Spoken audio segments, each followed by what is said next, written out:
sebuah bekal yang luar biasa tadi sudah disampaikan oleh Pak Ustadz terkait dengan tema, karena sesuai dengan tema saya sudah diskusi dengan beliau tentang tema yang mau diangkat di kesempatan pertemuan malam hari ini, yakni refleksi Islam dalam keseharian. Mungkin sebetulnya yang ingin saya sampaikan ini dalam rangka memancing saja sebetulnya. Saya berharap setelah saya bertanya juga nanti ada aspirasi dari teman-teman yang mempertanyakan apa yang masih abu-abu, karena di depan kita semua ada Pak Ustadz. Mudah-mudahan Pak Ustadz bisa memberikan penjelasan, jadi yang abu-abu itu jelas mana yang menjadi putih atau yang menjadi hitam. Yang jelas mungkin sebelum saya bertanya Pak Ustadz, memang ini terkait dengan latar belakang pertanyaan saya. Jadi sebetulnya sudah banyak lembaga yang ada di tengah-tengah kita, entah itu lembaga keagamaan termasuk DKM ataupun lembaga pemerintahan, RT RW dan sebagainya. Justru kehadiran Sunnah Kalam dibaca oleh saya pribadi karena fungsi-fungsi dari lembaga-lembaga yang sudah ada itu kurang maksimal, yang saya lihat seperti itu. Dan itu bukan fenomena yang ada di kita saja, melainkan fenomena yang ada di Bandung, bahkan di Jawa Barat dan seluruh Indonesia. Jadi kadang-kadang ada semacam gagal paham gitu dari beberapa perangkat yang ada tentang masalah jobdesk atau tupoksi yang diamanatkan kepada beliau yang dianggap sebagai pemangku jabatan. Karena ketika di lapangan fungsi-fungsi itu tidak berjalan, sehingga seolah-olah begitu banyak wadah atau organisasi, tapi manfaatnya itu dirasa kurang dirasakan oleh masyarakat gitu. Jadi Adi Guna Sunnah Kalam melihat dan menyikapi fenomena itu, sehingga mungkin kita semua yang ada di Adi Guna Sunnah Kalam termasuk saya seolah-olah bersiap diri untuk mewakafkan diri apa yang bisa kita bantu dengan tenaga pikiran. Kalaupun ke depan kita juga ternyata diberkahi dengan materi, kita siap gitu untuk bisa membantu masyarakat. Maka lahirlah Adi Guna Sunnah Kalam. Jadi dari awal juga kita sudah punya komitmen. Saya memberikan ajakan kepada teman-teman sekaligus penguatan bahwa kita hadir di tengah masyarakat itu harus jadi solusi, bukan malah nambah masalah gitu. Jadi mudah-mudahan ini juga jadi doa dan jadi tekad kita bersama gitu. Jadi kalau bisa di kemudian hari begitu ada masalah, ningali ayat baraya di Guna Sunnah Kalam ngabrik, wah pasti ada jalan keluar gitu. Sampai sejauh itu sebetulnya yang jadi cita-cita saya gitu.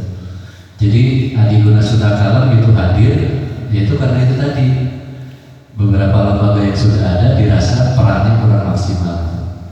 Dan termasuk waktu 2 minggu yang lalu juga Adi Guna Sunnah Kalam diundang untuk acara pengajian.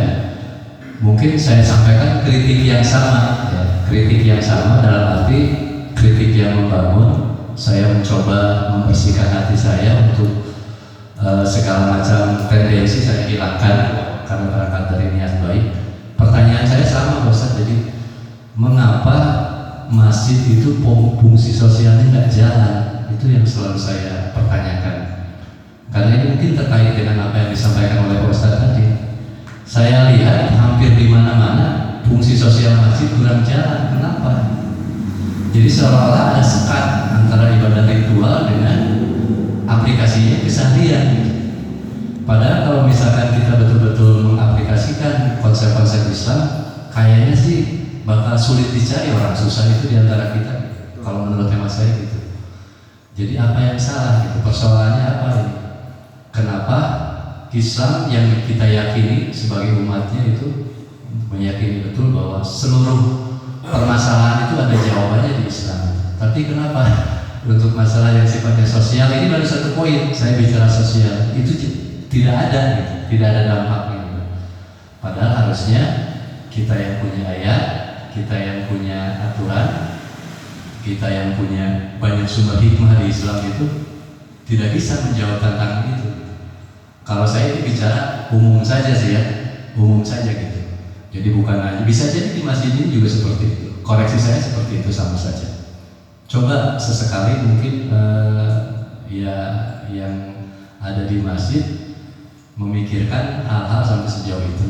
Bahkan saya sangat miris, saya pribadi sangat miris kalau misalkan tiap hari Jumat itu diumumkan saldo sekian juta misalnya. Kok saya sedih gitu?